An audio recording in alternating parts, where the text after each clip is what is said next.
Hello friends, youth fives Odia motivation channel को स्वागत। आमे मोबाइल विषय कथा होथिले। बेले बेले आमे मोबाइल धरू भाबू 2 सेकंड देखिबी, किंतु से 2 सेकंड केते बेले हमर 2 घंटा हे जाए हमको जाना पड़ेनी।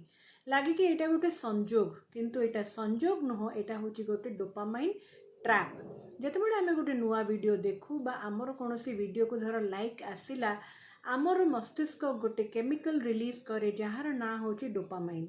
से आमको खुशी दे थाए और से खुशी रो ही आमे मोटिवेट हे कि आहुरी स्क्रोलिंग करि थाओ। रिसर्च अनुसार गोटे मनीष जदि गोटे दिन रे 1700 थर हाराहारी एप्रोक्सीमेटली स्क्रोल करूची स्क्रीन उपरे, जोटा आमे को इन्फिनाइट स्क्रोलिंग बा असरंती स्क्रोल करूची, ताहले से एडिक्टेड ही थाए बा निशाग्रस्त ही थाए, जोटा होची गोटे साइंटिफिक ट्रैप। तो एथुर आमे केमती बाहरी बा? प्रथमे आमर फोन रे नोटिफिकेशन को ऑफ करिबा, स्क्रीन टाइम को सेट करिबा। दिन रे आमे केते समय देखिबा, जेते अल्प हबो सेते भलो। निजर मस्तिष्क, निजर समय, निजर हेल्थ रो आमे निजे दायित्व नबा।